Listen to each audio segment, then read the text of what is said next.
¿Qué tal amigos? Buenas noches, bienvenidos a Noches sin Tregua, como siempre aquí desde Vinomundo en Brasil de Mora. Pero pensemos en voz alta. En ocasiones los conflictos bélicos los vemos como una película, como algo que al costarricense no le perjudica en nada. Así pensaron nuestros antepasados con la Primera y Segunda Guerra Mundial y después nos vimos involucrados desde el punto de vista económico en una guerra que no era nuestra. Hoy hay conflictos allá en el Medio Oriente, en Gaza, entre palestinos y judíos. Igual lo encontramos en Siria e igual también en Irak ha resaltado de nuevo el problema bélico. Esos problemas que nos parecen lejanos no están tan lejos de nosotros. Es muy posible que nos puedan afectar y a mucha gente costarricense que tiene raíces en esas naciones les afecta. Sobre eso vamos a hablar el día de hoy aquí en Noches sin Tregua. Ya regresamos.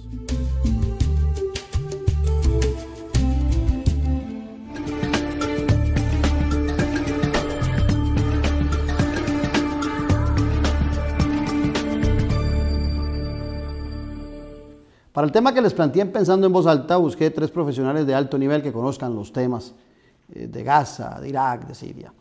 Ellos son don Sergio Moya Mena, que es teólogo, licenciado en Relaciones Internacionales, candidato a doctor en Filosofía, quien ha desarrollado labores de investigación sobre Líbano, Turquía, Irak, Palestina, Siria, Jordania, Egipto y más. Aparte de eso es escritor y es el director o coordinador del Centro de Estudios de Medio Oriente y África del Norte en la Universidad Nacional. El segundo invitado, don Jorge Barrientos Valverde, licenciado en Historia, profesor de Estudios Sociales de la Universidad de Costa Rica, quien es egresado de la Maestría de Historia Centroamericana y que tiene dentro de sus obligaciones en la universidad las áreas de Historia Política, Historia de Ideología y Historia de la Educación. Y nuestro otro invitado es don Carlos Murillo, analista internacional, de política internacional, con vasta experiencia en estas áreas, doctor de Gobierno y Políticas Públicas, con maestría en Relaciones Internacionales y profesor de la Universidad de Costa Rica y de la Universidad Nacional y también autor de varios libros. Con ellos 3 vamos a tocar a profundidad, en lo que nos permite la hora, los temas planteados. Pero antes un brindis, bienvenidos a Noches sin Tregua, salud por nuestro país, salud. Y ustedes no se muevan, ya regresamos.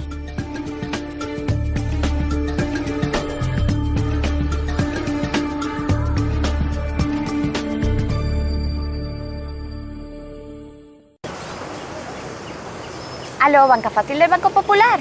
Creo que ya es hora de comprarme un carro. ¡Qué bien! Tenemos nuevos préstamos personales con mejores condiciones. Y dígame que bajaron las cuotas. Por supuesto, las bajamos. ¿Y si me alcanza? Claro, ahora le prestamos más. Muchas gracias. Si antes éramos buenos, ahora somos mejores. Nuevos préstamos personales del Banco Popular, ahora con mejores condiciones. Llámenos desde cualquier parte del país y solicite el suyo. Obvio con el Banco Popular. Yo sé que a la gente no le gusta que le digan que es fumar, yo sé que no les gusta porque eso me pasaba a mí. Ahora que yo salí del tabaquismo, era lo peor tontera que yo estaba pensando. Me acostaba, me fumaba un cigarro, a la hora me volvía a despertar, fumaba otro cigarro, a la hora me volvía a despertar, no podía dormir. O sea, me estaba matando. Y gracias a Dios pues me arrimé a un programa que estaba haciendo la Caja del Seguro. Vi a una doctora que estaba ahí, y ahora yo le duro 2 horas haciendo hula hula. Se puede dejar de fumar, es fuerza de voluntad y sacrificio y se deja de fumar. Obtenga las 24 horas del día asesoría para su pequeña y mediana empresa. Ingrese a la plataforma virtual www.costarricapymes.tv y obtenga asesoría de forma fácil y gratuita en temas como emprendedurismo, financiamiento y gestión empresarial. Recuerde, www.costarricapymes.tv. INA, una institución al servicio de las pymes. Restaurante Mirador Saint Moritz, a 4,5 kilómetros del Parque Metropolitano de la Sabana, en las bellísimas montañas de Escazú. Un lugar distinguido para compartir una cena íntima, celebrar su aniversario, un almuerzo de negocios, una reunión de trabajo o simplemente una tertulia. Nuestra vista es definitivamente inolvidable. Es el marco perfecto para disfrutar de nuestra exquisita y sorprendente cocina a cargo de nuestro chef. Saint Moritz Restaurante Mirador. Nos ubicamos 1.200 metros al sur y 650 metros oeste de la Iglesia Católica de Escazú. Estamos en el Hotel Villas La Palma, calle Los Naranjos. Teléfono 2228-0345. Restaurante Saint Moritz, un lugar a su altura. Sergio, la historia del conflicto de Gaza es milenaria. Es un conflicto que también, de estos tres que quiero que veamos hoy, el que más cercanía puede tener en Costa Rica, porque hay palestinos y por supuesto hay una colonia judía grande. ¿Por qué tanto conflicto en esa zona?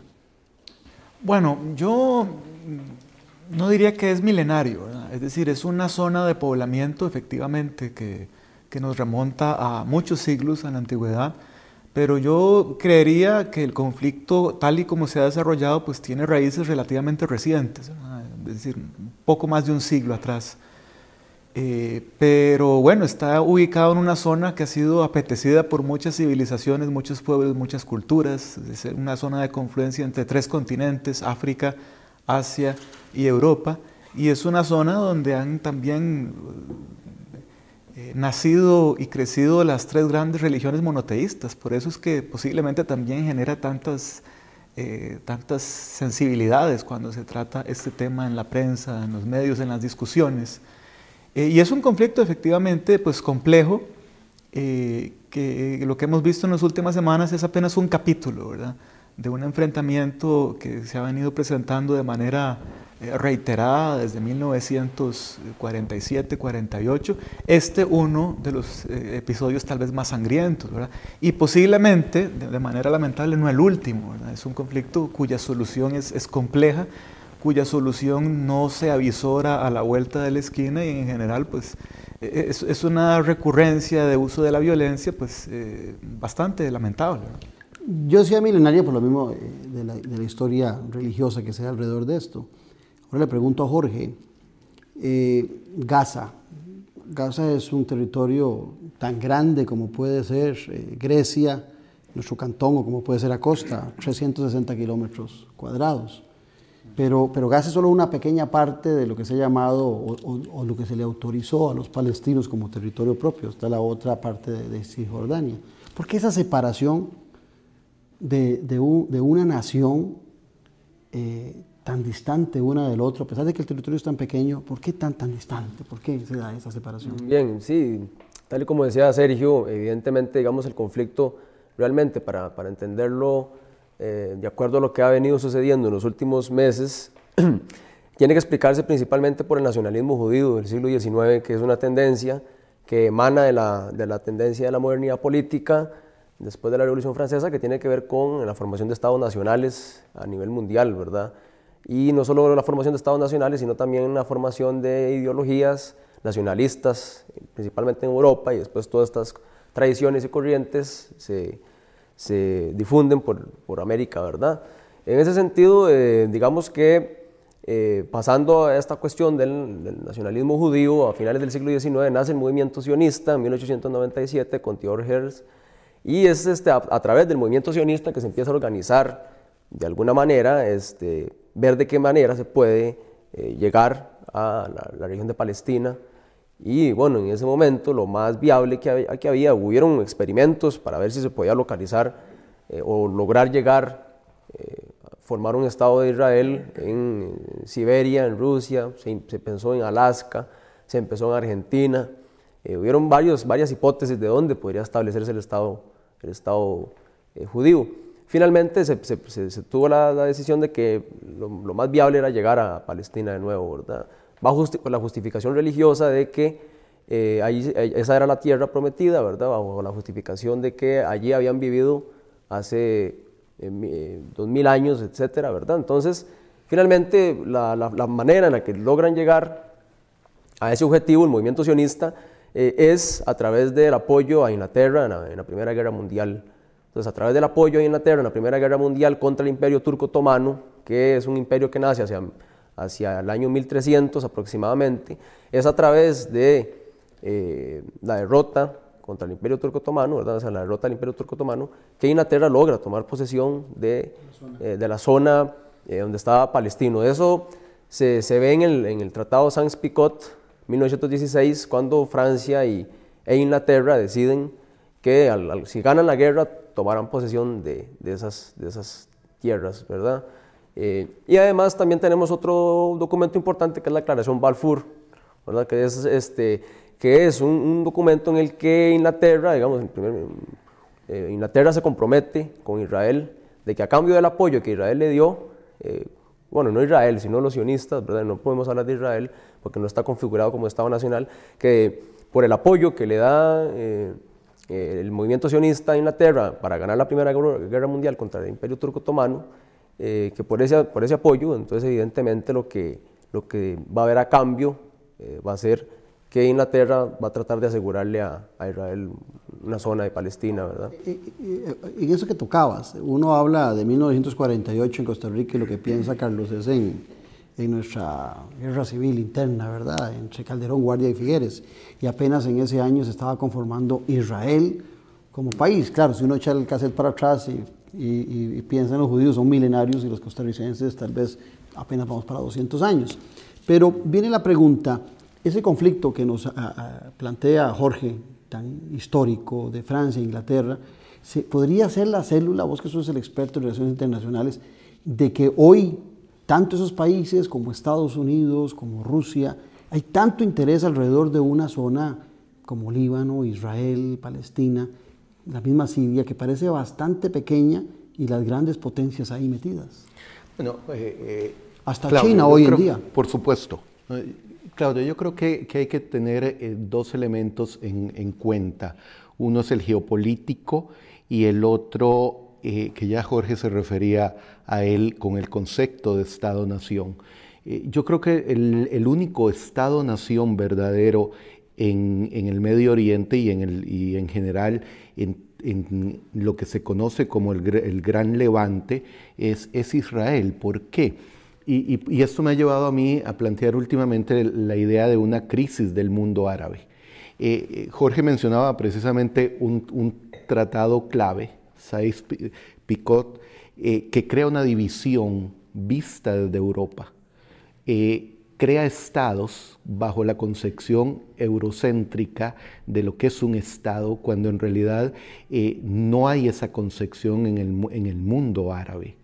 Entonces dividen, pensando en términos del Imperio Otomano, un territorio desde afuera, establecen estados nacionales, y hoy lo que estamos viendo en el fondo, más allá de la situación en Gaza, es precisamente una lucha entre familia, que en el mundo árabe es un concepto clave, es una idea nuclear, los clanes, las tribus, y por eso encontramos también una serie de inestabilidades que se vienen reflejando en ese conflicto israelí-palestino y árabe-israelí en general.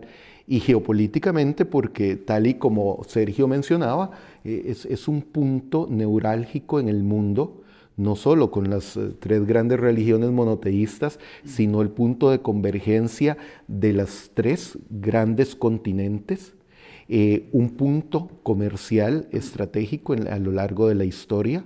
Damasco es un centro histórico entre Oriente y Occidente. Entonces tenemos en realidad una convergencia de factores que hacen un fenómeno muy complejo.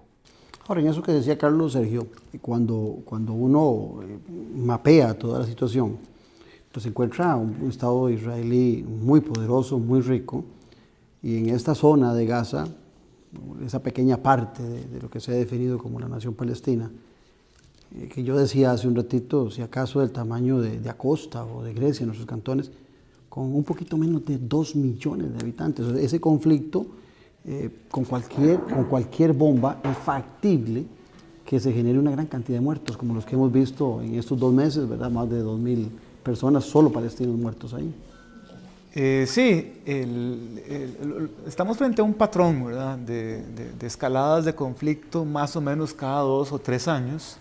La última grave fue en 2008-2009, con una menor cantidad de muertos, pero efectivamente aquí cualquier chispa puede encender un conflicto que está latente, ¿verdad? Que puede tener una capacidad de escalada muy rápida, ¿verdad? Y efectivamente tenemos un ejército israelí, posiblemente el más sofisticado de la región, sin lugar a dudas. Con mucho apoyo político de otras naciones. Exacto, y mucho apoyo económico, militar, y que presenta muchos problemas para enfrentar una guerra asimétrica con una organización con muchas menos capacidades militares y logísticas, pero que aprovecha las circunstancias en las que estas guerras en territorios así muy reducidos, básicamente urbanos, le presentan a un ejército de un país tan poderoso, ¿verdad? Y por eso es que es difícil determinar un balance, ¿verdad? Es decir, más allá del número de muertos, que Israel haya tenido tantos problemas para destruir el sistema de túneles, por ejemplo, o que incluso no haya podido del todo desmilitarizar Gaza, pues es un hecho muy relevante, ¿verdad? Porque estamos frente a dos rivales básicamente muy desiguales, pero que enfrentados llegan a tener cierta paridad, si podríamos llamarlo así, ¿verdad?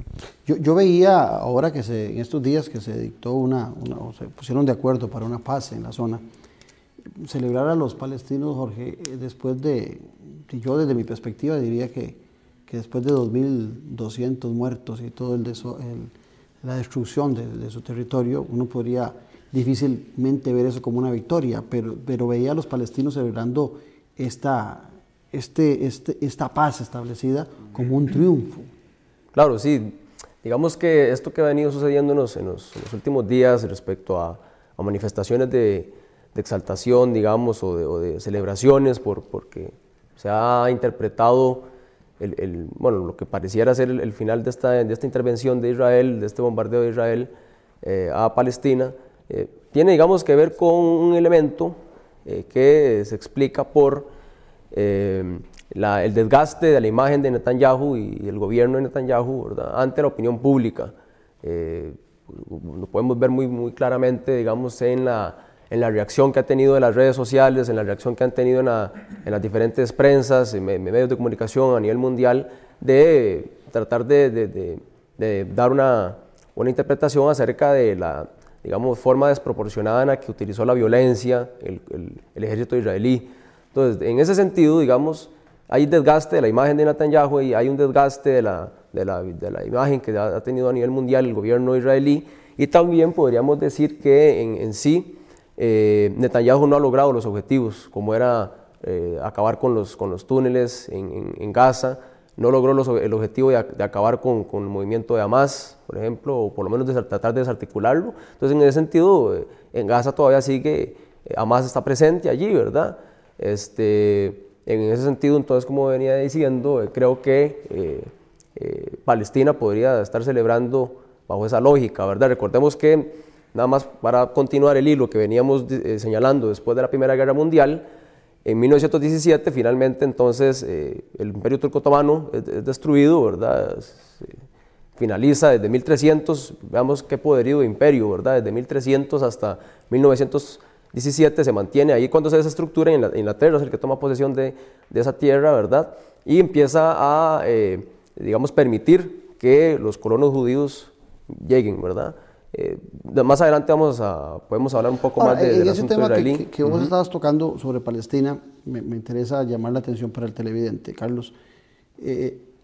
No son un país, se habla del Estado palestino, pero no tiene todas las características. Aún así es aceptado en Naciones Unidas como una nación con derecho a voz, no a voto. Nuestro país estableció relaciones, si no me equivoco, ¿verdad?, con ellos, y la embajada, si no mal recuerdo, está en México y la relación es de allá. ¿Nos puede afectar a nosotros un conflicto que nos parece tan distante? ¿Pudiera afectar a Costa Rica de alguna manera? Yo creo que los conflictos en el mundo del siglo XXI estén donde estén. O sea, puede ser al otro lado del mundo, afectan a todos los países porque estamos en un mundo transformado, muy interdependiente, en donde si se generalizara el conflicto armado, que en este momento, por lo menos viéndolo al caso de Gaza, repercute en los mercados de energía, sobre todo con petróleo, y eso siempre afecta a todo el mundo. Pero En realidad, volviendo al asunto del Estado, para mí tenemos que entender también que el concepto de Estado que estamos manejando hoy es un concepto que ya no existe, es el concepto de Estado soberano del siglo XX y la soberanía se ha redimensionado de manera significativa.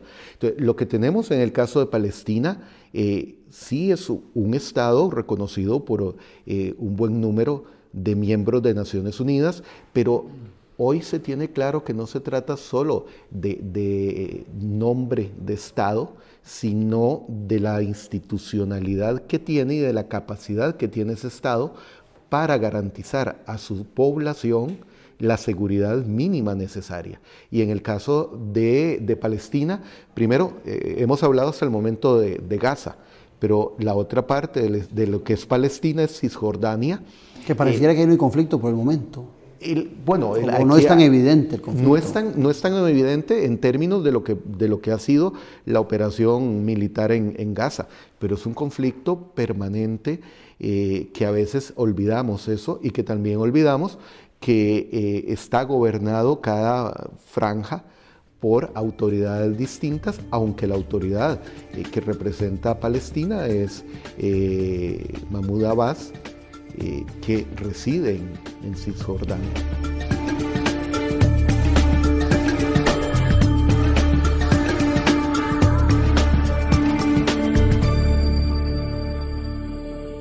Hablo con Banca Fácil del Banco Popular. Desde hace rato quiero, no sé, hacer unos arreglitos en mi casa. Con gusto. Le comento que tenemos nuevos préstamos personales. ¿Y cómo están las cuotas? Las bajamos. Súper bien. ¿Y será que me alcanza para todo lo que quiero? Claro, ampliamos el monto de los préstamos. Maravilloso. Si antes éramos buenos, ahora somos mejores. Nuevos préstamos personales del Banco Popular, ahora con mejores condiciones. Llámenos desde cualquier parte del país y solicite el suyo. Obvio con el Banco Popular. Vinomundo es un lugar creado para fomentar y cultivar la cultura del vino. Nuestra gastronomía se define como fusión mediterránea. Esta gastronomía va acompañada con la experiencia del chef Rodrigo Salazar. Es un sitio único en el país, el cual posee la infraestructura que asemeja la arquitectura clásica europea, la cual nos transporta a un mundo vinícola. Cuenta con varios ambientes para disfrutar, en los cuales cada momento será único. Además del restaurante, Vinomundo cuenta con 2 cavas, Los Secretos y Las Historias, además de un salón de eventos. Vinomundo, donde el vino se toma con el alma. Para más información puede llamar al teléfono 2249-4715. En sus 62 años, la República continúa evolucionando para brindarle el mejor servicio. Ahora los invitamos a explorar nuestro dinámico sitio web. Como suscriptor tendrá acceso ilimitado desde cualquier dispositivo. Como visitante podrá acceder a 5 artículos gratis al mes. Adquiéralo ya y obtenga el primer mes por solo 99 centavos de dólar. Suscríbase hoy y viva la nueva experiencia periodística.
Y no es cierto, Sergio, que ante la comunidad internacional el que es visto como el jefe de Estado es Mohamed Abbas.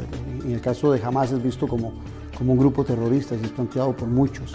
¿Qué hay tan de cierto en esa calificación que algunos le dan a Hamas? Porque inclusive ahora, que ahora vamos a tocar el tema, con lo del Estado Islámico y de Levante que se ha generado en Irak, los mismos directores de Hamas están haciendo una gran bulla para que no se les relacione con ese grupo que encuentran con el ISIS, que lo encuentran mucho más radical.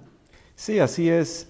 Primero, bueno, habría que decir que hay un gobierno de unidad nacional entre las facciones mayoritarias de la política palestina, que es Fatah, que es el partido de Mahmoud Abbas, y de Hamas, ¿verdad? Pero es un gobierno de tecnócratas, donde no hay representación directamente de gente que venga de una de estas dos facciones, ¿verdad? Eso funciona desde hace unos meses, un par de meses, aunque pues, el control efectivamente del territorio en Gaza lo tiene Hamas, ¿verdad?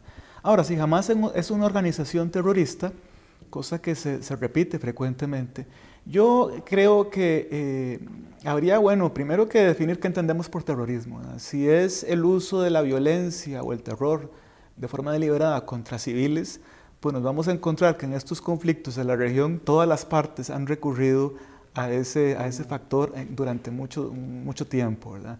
Es decir, podríamos, si esa es la definición de terrorismo a la que nos atenemos, pues sí, cuando los cohetes de Hamas impactan en hogares o en escuelas del sur de Israel y matan a civiles, diríamos que es un acto terrorista, pero cuando tenemos también bombardeos de mezquitas, hospitales, campos de refugiados de parte de Israel, pues sería terrorismo de Estado. Pero no es cierto que hay, así como los iraníes en algún momento lo plantearon, el gobierno de Irán, y Hamas también ha planteado que la única forma que se solucione eso, y se lo pregunto a Carlos, es la desaparición del Estado judío. Entonces, ¿no hace eso también que los judíos estén en esa autodefensa permanente ante cualquier movimiento?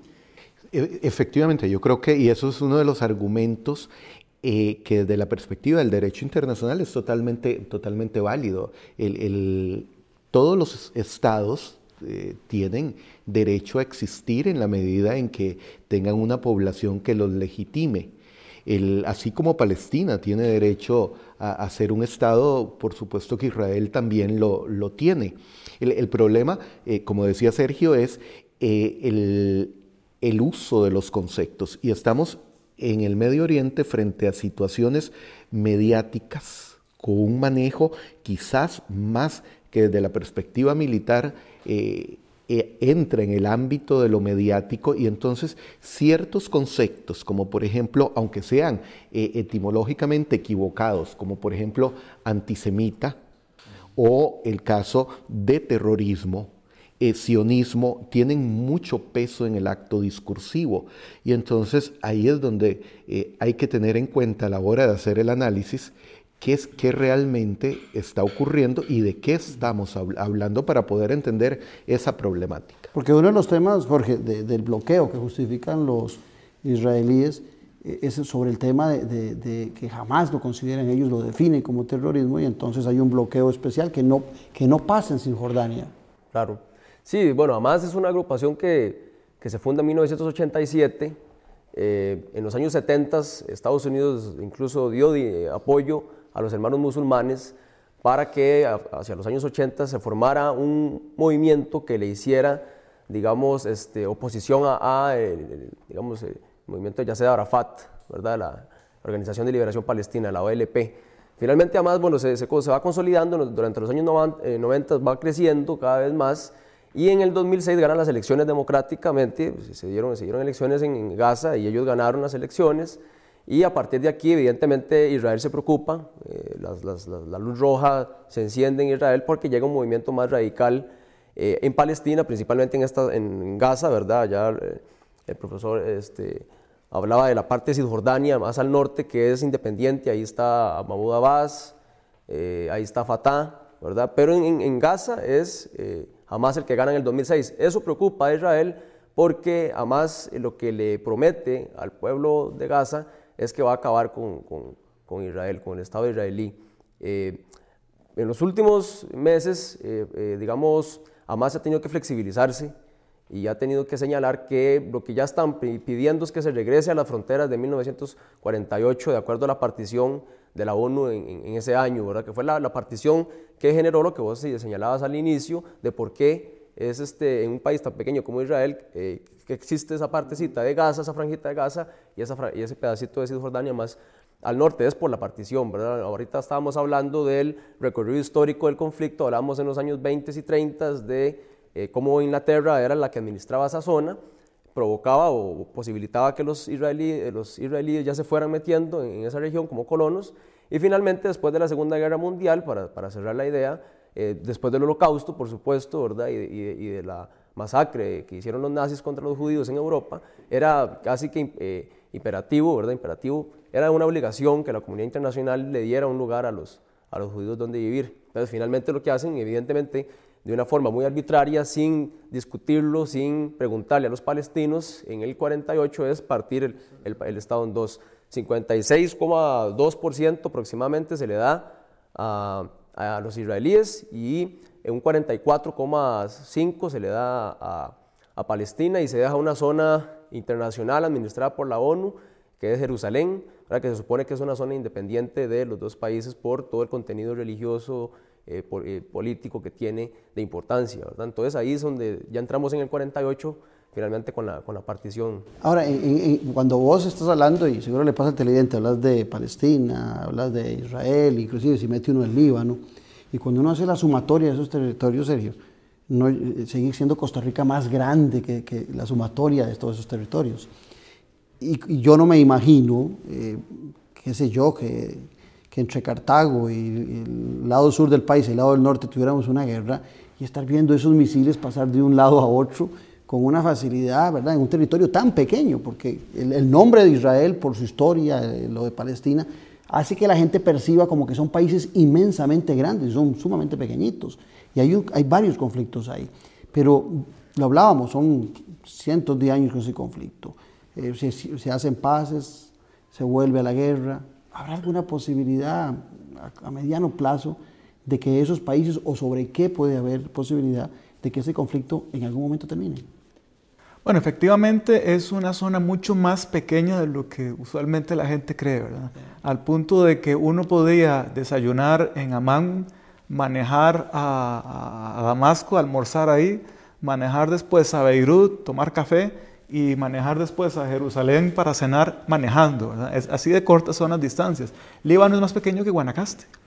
Y sin embargo en Líbano usted tiene 19 sectas oficialmente reconocidas, muchas de las cuales han estado en conflicto y que generaron la guerra civil en los años 70, de manera que sí, tenemos la problemática árabe-israelí, pero también tenemos otros conflictos muy cerca en esta misma pequeña región latentes. Y eso es importante, perdón que te interrumpa, porque también el ciudadano, que quiero acercar al costarricense a eso, tiende a ver al musulmán como todo, como un todo, y sucede igual que con el cristiano. Hay católicos, evangélicos, testigos de Jehová. Es muy diverso, efectivamente. Diverso. Es decir, el Islam como una fe es uno, pero hay una gran cantidad de expresiones que tienen que ver con lo geográfico, lo cultural, ¿verdad?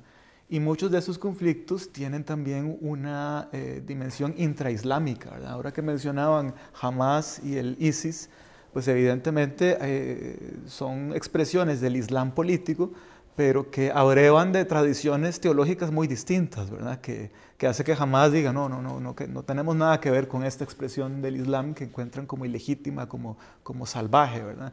Pero es cierto, tendemos a encasillar a los musulmanes en una serie a veces de estereotipos, ¿verdad?, casi siempre negativos, ¿verdad?, sí, que imposibilitan la comprensión de muchos de estos conflictos. Pero hay posibilidades de que, te vuelvo a dejar la pregunta y se la hago a Carlos, hay posibilidades de que ese conflicto termine, porque yo desde que tengo noción de conciencia oigo de ese tema. Yo me he referido en alguna oportunidad a la idea de conflictos intratables, que el conflicto termine, no. Pero los conflictos intratables se pueden administrar. Sí, porque se crean mecanismos de coexistencia. El problema es que los mecanismos deben ser legítimos, y entonces aquí tenemos un problema. Por ejemplo, en el caso de Gaza, el escenario más fácil, después de que finalice el proceso de negociación, que que está anunciado para dentro de algunos días, todavía bajo la mediación de Egipto, dependerá mucho de cómo implementar cualquier acuerdo. Y lo más viable sería tener un contingente de Naciones Unidas para que verifique in situ el acuerdo. El problema es quién va a poner las tropas. Por algo que vos mismo mencionabas al inicio, Claudio, el interés de las grandes potencias, no solo de Estados Unidos y Rusia, sino también China y los europeos. Francia ha hecho algunos planteamientos al respecto, pero ¿quién pone los soldados o los policías que verifiquen en el terreno la vigencia de los acuerdos? Entonces, ahí hay una serie de factores que lo hacen una situación muy compleja, eso es evidente. Ahora, cuando vos estás hablando que realmente el único Estado dentro del concepto que se maneja más popularmente, Estado-nación, es Israel, y que a los demás les ha costado agruparse, podríamos pasar tal vez a Siria. El conflicto en Siria se levanta alrededor de una dictadura, ¿verdad? Pudiéramos meterla dentro de esa primavera árabe, pero resulta que de repente en el conflicto encontramos a grupos como el Hezbollah, encontramos a grupos como el de Bin Laden, se me va el nombre, Al-Qaeda, lo encontramos ahí metido. Los norteamericanos y las grandes potencias que estaban a favor de la caída de un Estado que en buena medida era laico, ¿verdad? Donde no había conflictos en Siria por cuestiones religiosas, convivían todas las religiones, se les complica el tema y pareciera que hoy esas potencias quieren regresar y que se quede el odontólogo de nuevo, siga gobernando Siria porque se les complicó tanto el tema. Oftalmólogo. Es oftalmólogo, bueno, yo pensé que era odontólogo. Y entonces ahora el manejo político, ahora que voy a Carlos también, Jorge, yo siento que también ha sido pésimo, ¿verdad? Porque aquí encontramos un conflicto que se genera sobre la caída de una dictadura que termina involucrando a otros actores árabes, musulmanes, se mete el tema religioso, entonces los apoyos para las naciones son complicados porque de repente estás creyendo que apoyas algo afín a vos y es totalmente contradictorio.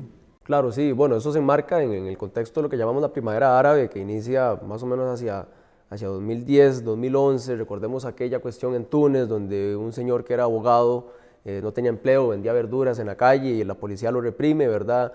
Lo humilla, él se queda sin el empleo, ¿verdad? Porque pasa algo muy semejante como a veces vemos en las calles de San José, ¿verdad? Que los policías municipales reprimen a las ventas ambulantes, etc. Este señor finalmente se prende fuego, ¿verdad? Frente digamos, por decirlo así, la casa presidencial en el caso de Túnez, y allí es donde se empieza a hacer efervescente el conflicto. De Túnez pasa a Egipto, ¿verdad? De Egipto pasa a Libia, y de Libia pasa a Siria, que son, digamos, los 4 escenarios más importantes donde la violencia y la guerra toma más fuerza, ¿verdad? En esa lógica, digamos... Si no me equivoco, ya los muertos en Siria van por 200.000, ¿verdad?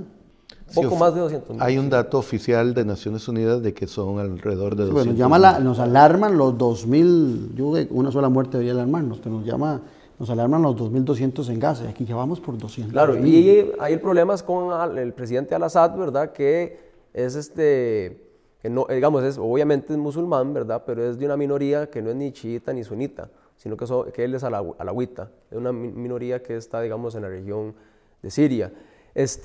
Y además, bueno, pues por supuesto, como vos señalabas, es una dictadura que tiene bastantes años ya de estar en el poder, y no ha dado las condiciones óptimas de vida a los ciudadanos, ¿verdad? Problemas de pobreza, desempleo, malos servicios de educación, de salud, y por supuesto hace efervescente el asunto, y nace este movimiento muy fuerte en Siria, de una revolución contra Al-Assad. Y ahora hay un tercer protagonista que sería muy importante, que es el Estado Islámico de Levante, la ISIS, que opera en esa zona, ¿verdad? Ahora, el gran problema, o la parte más polémica, es cuando vemos algunas investigaciones recientes que demuestran, bueno, con lo que ha sacado, por ejemplo, Edward Snowden, este ex agente de la CIA, con lo que ha sacado Wikileaks, e incluso están algunos libros publicados ya, que demostraron que la ISIS obtuvo recursos del Mossad israelí y obtuvo recursos del gobierno estadounidense para desestabilizar el país de Irak y desestabilizar el país de Siria.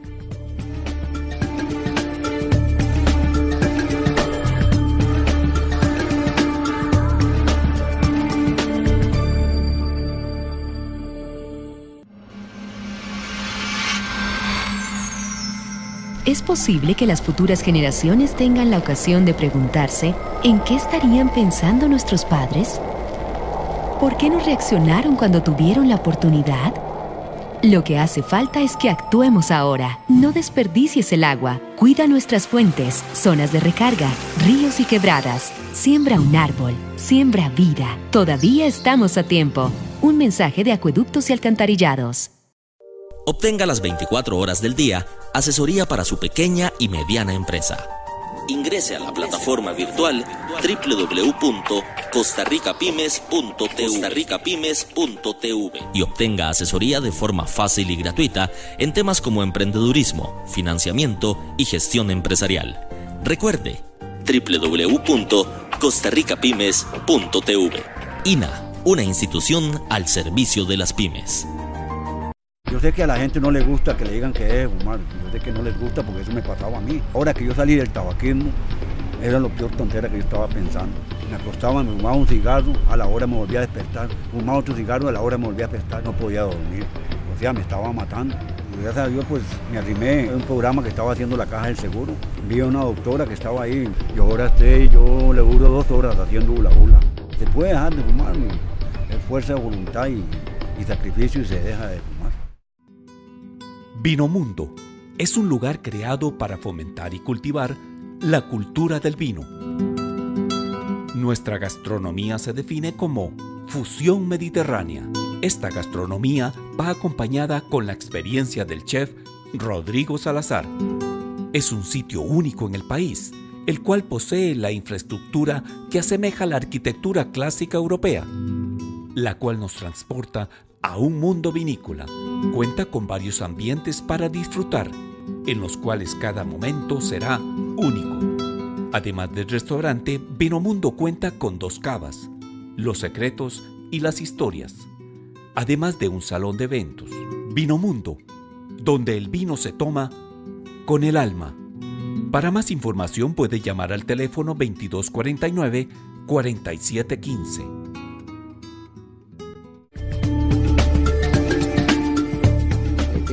ISIS, este famoso ISIS en estos días, Sergio, estuvo apoyando en Siria y si no me equivoco también estuvo en Irak cuando los norteamericanos estaban ingresando. O sea, también hay ramificaciones alrededor de los apoyos. Es que tiene un carácter transnacional, ¿verdad? Y si bien sí se ha dicho que pudo haber sido apoyado por algunos servicios de inteligencia, yo creo que aquí habría que puntualizar que este tipo de expresión del Islam se remite a una forma muy conservadora, literalista y hostil del Islam que tiene su origen en Arabia Saudita, ¿verdad? Que es el wahabismo, ¿verdad? Y el wahabismo tiene una actitud hostil no solo hacia otros musulmanes como los chiitas y a las sectas que circundan el Islam, sino también a los cristianos, a los no creyentes, y es una forma que sea de Islam muy conservadora, fundamentalista, que se ha expandido a la región a través de los petrodólares, de apoyos económicos de los países del Golfo.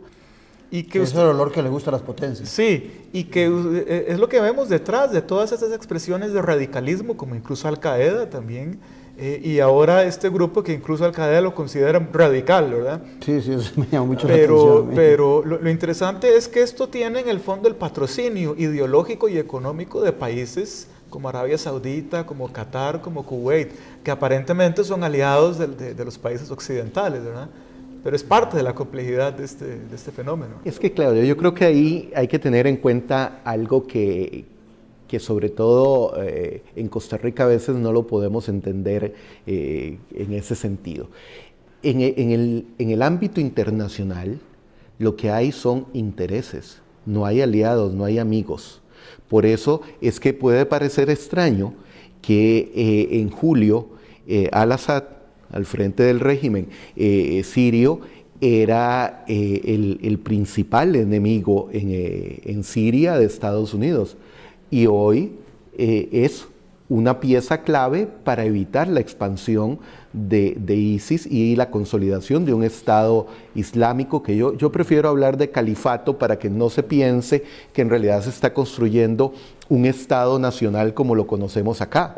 Entonces, los datos de agosto revelan que el mercado negro del petróleo le está brindando a ISIS alrededor de $7 millones diarios. O sea, es uno, no solo por lo que Sergio decía, de todos los vínculos que puede tener, es uno de los grupos, para mí un híbrido entre insurgencia y terrorismo, multimillonarios, con más recursos. Y con una implantación territorial que no tenía Al-Qaeda, por ejemplo. Que era una preocupación que yo muchas veces la he planteado en el sentido de que lo peor que podía pasar para la seguridad mundial es que un grupo que utiliza el terrorismo o que es terrorista, porque hay diferencias ahí, encontrara un territorio que le garantice un espacio para operar a nivel regional y a nivel mundial. Los estadounidenses se meten a Irak, y vuelvo a un tema que vos planteaste, que era el tema de los estados sólidos, y acaban con Hussein, que tenía toda una estructura, pero de paso arrancan con toda la estructura, y intentan implantar un gobierno con la visión liberal, occidental, y se les complica. Entonces resulta que ahora en Irak encontramos a este grupo que ahora que Carlos hablaba del Levante, revisando yo en un mapa, pues el ISIS también es expansionista, porque su interés es apropiarse de Israel, de Palestina, de Siria, de Líbano, porque todo eso es el Levante, ¿o estoy equivocado? Sí, así es. Y es cierto esto porque efectivamente, como lo decías, antes de la invasión del 2003, pues Irak era un país de los más sólidos, de una dictadura evidentemente, una dictadura con recursos económicos derivados del petróleo, pero era uno de los estados más sólidos. No existía Al-Qaeda, no había una presencia fuerte de grupos fundamentalistas. La invasión crea un vacío de poder que es aprovechada por todos estos grupos que llegan con una tradición yihadista de lucha, por ejemplo en Afganistán, y se convierten prácticamente de la noche a la mañana en un foco de conflicto que traslapa también a lo étnico. Entonces teníamos grupos étnicos y religiosos como chiitas, kurdos y sunitas que solían convivir y ahora están completamente enemistados, ¿verdad? Al punto de que la existencia o el porvenir de Irak como Estado ya es bastante complicado para el futuro, ¿verdad? Y hay otro tema ahí, Jorge, el tema del partido Baath, ¿cómo se pronuncia? Me corrigen. Que gobierna en Siria siendo minoría, igual que como gobernaba en Irak cuando estaba Hussein siendo minoría también, ¿verdad? Un partido de corte socialista, izquierdista. Claro, bueno, yo quisiera, digamos, hacer énfasis en el tema del imperialismo estadounidense, como vos señalabas, que, digamos, evidentemente es muy contradictorio y, como decía Carlos, hay que entender esto en la lógica de la geopolítica mundial, ¿verdad? Y, digamos, así como lo señala Noam Chomsky, principalmente un estudioso de estos temas, Chomsky ha constantemente advertido el tema de Estados Unidos en referencia a que Estados Unidos normalmente ha armado, ha apoyado, ha dado dinero a organizaciones que después terminan siendo sus enemigas número uno. En el caso que vos señalabas ahorita de Irak, Saddam Hussein es apoyado por Estados Unidos en 1979, cuando se da la revolución chiita en Irán, ¿verdad? Con el Ayatollah Khomeini. El Ayatollah Khomeini señala que esta revolución chiita hay que difundirla por toda la región del Medio Oriente, y Estados Unidos lo primero que hace es darle armas a una persona como Saddam Hussein, que al inicio, en los años 80, era aliado número uno de Estados Unidos. Conforme pasa el conflicto en este país, lo que viene a suceder después es que Saddam Hussein se convierte en enemigo estadounidense, principalmente por la invasión de Kuwait en 1991, ¿verdad? Y finalmente cae en 2003 con la invasión estadounidense. Y como decía Sergio, el gran problema es que esto genera una explosión de rivalidades y de conflictividades en Irak, que antes no estaban, porque Saddam Hussein, si bien es cierto, era un dictador, ¿verdad?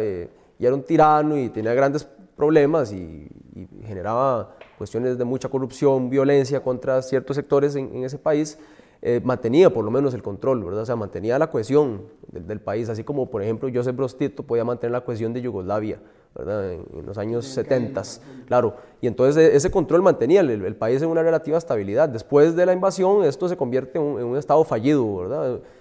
Un completo desorden, un caos total en Irak, y Estados Unidos no cumple su promesa de exportar la democracia en Irak.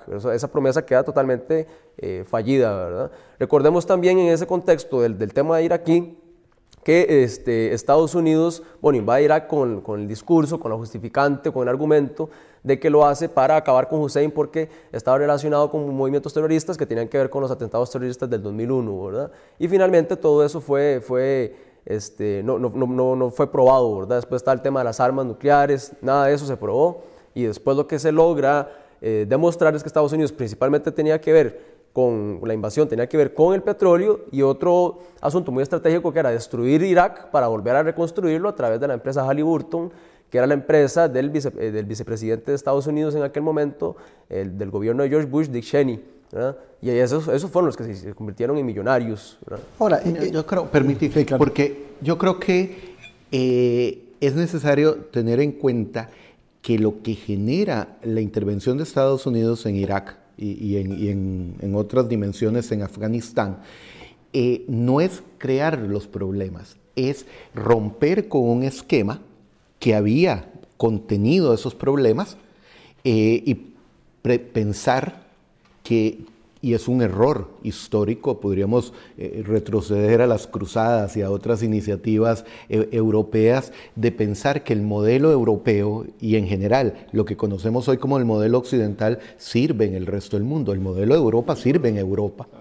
Entonces, lo que viene a hacer la intervención en Irak a partir del 2003 es a liberar una serie de fuerzas sociales y políticas que habían estado contenidas y que jamás el proyecto que planteó Estados Unidos podía tener sentido por más dinero que pretendiera y eso fue implementar ahí. Una gran diferencia entre los generales norteamericanos, ¿verdad? Si quitaban a la estructura que ya estaba. Y rompe, y te agrego solo un último detalle, y genera, lo que pasa es que es poco conocido, genera una crisis en la doctrina militar estadounidense que no han podido resolver en este momento.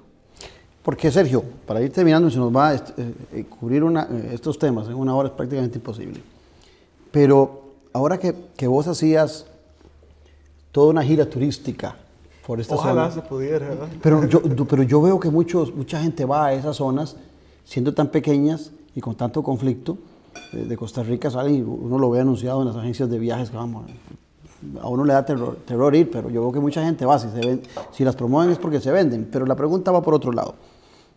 Los conflictos, entonces, es muy posible que el que más se promocione sea el conflicto entre Palestina e Israel, pero los conflictos son desgarradores y mucho más grandes en toda esta zona. Y Claudio, yo diría que por primera vez en muchas décadas tenemos una cantidad de conflictos abiertos en casi efectivamente toda la geografía. Si empezamos desde el Magreb, tenemos una Libia devastada después de la invasión, fragmentada en lucha de milicias. Tenemos un Egipto con un retorno al autoritarismo. Ya hemos hablado del tema palestino-israelí, pero en el norte también Líbano es un país que está al borde siempre del caos. A la derecha, Siria, una guerra civil. Irak fragmentado. Tenemos un Afganistán también con una crisis postelectoral muy fuerte. La presencia de todos estos grupos radicales con perspectiva transnacional en la región, el Kurdistán que está emergiendo como un actor que se favorece de todo este caos aparentemente. Es muy rico, ¿verdad? Como sí, Qatar. Exacto, que tienen un perfil de potencia no regional, sino de potencia mundial, ¿verdad? Y tienen los recursos para hacerlo, al menos económicamente. De manera que sí, no es un conflicto, ¿verdad? Es una maraña de conflictos, muchos de los cuales tienen vinculaciones, pero que efectivamente nos ubican en un momento histórico muy interesante, ¿verdad? Carlos, minuto para ir terminando. Y le agregaría Omán y Yemen, que tienen movimientos insurgentes en este momento en contra de los emires que gobiernan. Yo creo definitivamente que es una región clave para el mundo. Es lo que en inglés los especialistas llaman un flashpoint, o sea, un momento coyuntural que puede tener repercusiones a nivel mundial si las grandes potencias no se ponen de acuerdo, y vemos que a diferencia de otros momentos, las 5 potencias permanentes en el Consejo de Seguridad de Naciones Unidas no han logrado ni siquiera una resolución de consenso, sino que las posiciones están muy polarizadas y yo considero que las tensiones van a seguir y que si no se hace algo a muy corto plazo, el Medio Oriente puede encenderse completo. Yo cuando presentaba el programa hacía referencia en que la Primera y la Segunda Guerra Mundial la gente la veía muy distante y al final de cuentas, en aquella época que los medios de comunicación no eran tan cercanos, nos terminaron perjudicando en mucho, ¿verdad? Desde el punto de vista económico y más.